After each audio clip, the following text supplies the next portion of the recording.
السلام علیکم ورحمۃ اللہ وبرکاتہ۔ اللہم صلی علی محمد کما تحب و ترضی۔ کیا حالت روزہ میں بوسہ اپنی زوجہ کا لیا جا سکتا ہے یا نہیں؟ اور وہ کون سے صحابی رسول صلی اللہ علیہ وآلہ وسلم تھے جنہوں نے حالت روزہ میں اپنی زوجہ محترمہ سے ہم بستری کر لی تھی؟ آج کی بہت خوبصورت باتیں آپ کے سامنے ہیں، اور بھی اسی ریلیٹڈ کچھ سوالات آپ کو بتائیں گے جن کے جوابات، اگر چینل پر نیا ہے تو سبسکرائب کر لیجئے اور بیل آئیکن کے بٹن کو دبا دیجئے۔ سامعین محترم، روزہ ایک ایسا عمل ہے جو صرف اللہ تبارک و تعالیٰ کی رضا کے لیے کیا جاتا ہے، اور اگر اس میں دکھاوا شامل ہو جائے تو صرف بھوکا پیاسا رہنے کے علاوہ کچھ حاصل نہیں ہوتا۔ لجپال کریم آقا صلی اللہ علیہ وآلہ وسلم، آپ کا مبارک دربار ہے، صحابی رسول حاضر ہوتے ہیں۔ حضرت ابو ہریرہ رضی اللہ تعالیٰ عنہ راوی ہیں، فرماتے ہیں کہ ایک آدمی حاضر خدمت ہوا اور عرض کیا، رسول اللہ صلی اللہ علیہ وآلہ وسلم، میں برباد ہو گیا، میں نے بہت بڑا جرم کر لیا ہے، میں نے بہت بڑا اپنے اوپر ظلم کر لیا ہے۔ عرض کیا، رسول اللہ صلی اللہ علیہ وآلہ وسلم، حالت روزہ میں نے اپنی زوجہ محترمہ سے ہم بستری کر لی ہے۔ آقا علیہ الصلوۃ والسلام نے ارشاد فرمایا، میرا غلام، کوئی غلام ہے تو اسے آزاد کرو۔ عرض کیا، رسول اللہ صلی اللہ علیہ وآلہ وسلم، غلام تو کوئی نہیں ہے۔ فرمایا، پھر 60 روزے لگاتار رکھو کفارے کے طور پر۔ عرض کیا، رسول اللہ صلی اللہ علیہ وآلہ وسلم، اس کی بھی استطاعت نہیں ہے۔ قربان جاؤں مہربان نبی کے، اور قربان جاؤں صحابہ کرام علیہ رضوان کے عقیدے کے۔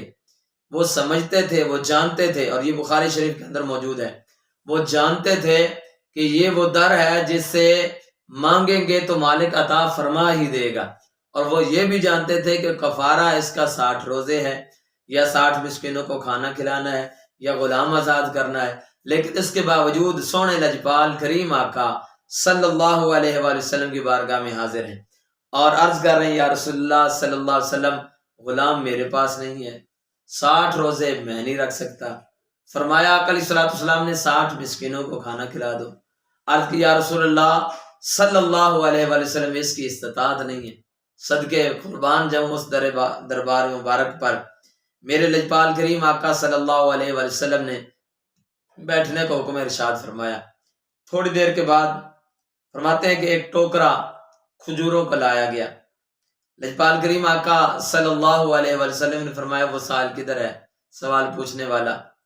تو عرض کی، یا رسول اللہ صلی اللہ علیہ وآلہ وسلم، میں حاضر ہوں۔ آقا علیہ الصلوۃ والسلام نے فرمایا، جاؤ یہ مدینے کے غرباء میں تقسیم کر دو، تمہاری طرف سے کفارہ ہو جائے گا۔ عرض کی، یا رسول اللہ صلی اللہ علیہ وآلہ وسلم، کیا اپنے سے زیادہ غرباء پر ہی خرچ کرنا ہے؟ جو مجھ سے تو کوئی زیادہ غریب بھی نہیں ہے۔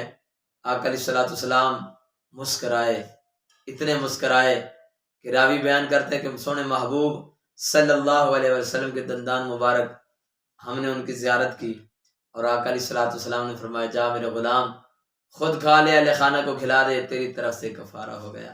قیامت تک کے لیے بتا دیا، یہ وہ در ہے جس در سے کوئی سائل خالی بھی نہیں جاتا، اور یہ وہ در ہے کہ جو فرما دیتے ہیں محبوب صلی اللہ علیہ وسلم، بس مالک اسی طرح وہی فرما دیتا ہے۔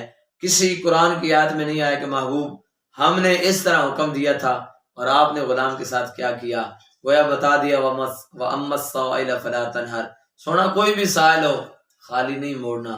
غلام مانگتا گیا، حضور غلام نہیں، کیا کروں؟ فرمایا 60 روزے، حضور وہ بھی نہیں رکھ سکتا۔ فرمایا 60 مسکینوں کو کھانا، حضور وہ بھی نہیں دے سکتا۔ خود کھجوروں کا ٹوکرا پیش کیا، آقا علیہ الصلوۃ والسلام نے عنایت فرمایا، تو وہ بھی کہنے لگے کہ حضور مجھ سے زیادہ کوئی غریب نہیں۔ فرمایا جاؤ کھا لو۔ تو سامنے محترم، یہ تو آقا علیہ الصلوۃ والسلام کی عنایات تھی اور آقا علیہ الصلوۃ والسلام کے اختیارات تھے۔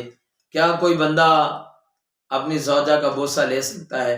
تو یاد رکھ لیں، حالت روزہ میں بوسہ لینا یہ، یا گلے لگانا اور بدن چھونا، یہ بہار شریعت کے اندر جلد نمبر 1 حصہ 5 صفحہ 957 مکتبۃ المدینہ کے اندر یہ لکھا ہوا ہے کہ عورت کا بوسہ لینا اور گلے لگانا، بدن چھونا مکروہ ہے، جب کہ یہ اندیشہ ہو کہ انزال ہو جائے گا یا جماع میں مبتلا ہوگا، اور ہونٹ اور زبان چوسنا روزہ میں مطلقاً مکروہ ہے۔ یعنی اگر یہ خطرہ ہو کہ میں قرب اختیار کروں گا تو آگے معاملہ بڑھتا جائے گا کہ انزال ہونے کا خطرہ ہے، یا پھر جماع بھی کر بیٹھوں گا، تو اس صورت میں مکروہ ہے، یعنی اس صورت میں اس سے بچنا ضروری ہے۔ اور اگر اپنے آپ پر پختگی ہو، اپنے آپ پر تسلی ہو کہ پیار سے بس ایک بوسہ لیا اور فوراً اپنی راہ چلتے رہے، تو اس میں تو کوئی حرج نہیں ہوگا۔ لیکن اگر تنہائی ہے، کوئی موجود بھی نہیں ہے اور کام آگے بڑھنے کا خطرہ ہے، تو پھر اس لیے اس سے بچنا ضروری ہے۔ یہاں ایک اور مسئلہ جو لکھا ہوا ہے کہ حالت روزہ میں میاں بیوی ایک دوسرے کا زبان چوسنا یہ بھی مکروہ ہے، اور فرمایا کہ اگر زبان چوسی اور تھوک نگل لیا تو روزہ ٹوٹ جائے گا۔ اور فتاوی عالمگیری کے اندر بھی ہے، موجود ہے کہ اگر کسی نے لذت کے ساتھ، یعنی کسی کے ساتھ ایسا ملاپ کیا، زوج محترمہ یا جیسے بھی، اور لذت کے ساتھ تھوک کو نگل لیا، جو کہ کراہت والا معاملہ ہے، لیکن فی زمانہ یہ ممکن بھی ہوا ہے، کیونکہ اللہ تعالیٰ معافی عطا فرمائے، لوگ پتہ نہیں کس طرح کس کام میں مبتلا ہو چکے ہیں، تو اس طرح کرنے سے پھر کفارہ بھی لازم آئے گا۔ تو حاصل کلام یہ ہوا کہ ان چیزوں سے بچنا چاہیے۔ اللہ تبارک و تعالیٰ صحیح معنوں میں روزہ رکھنے کی توفیق عطا فرمائے۔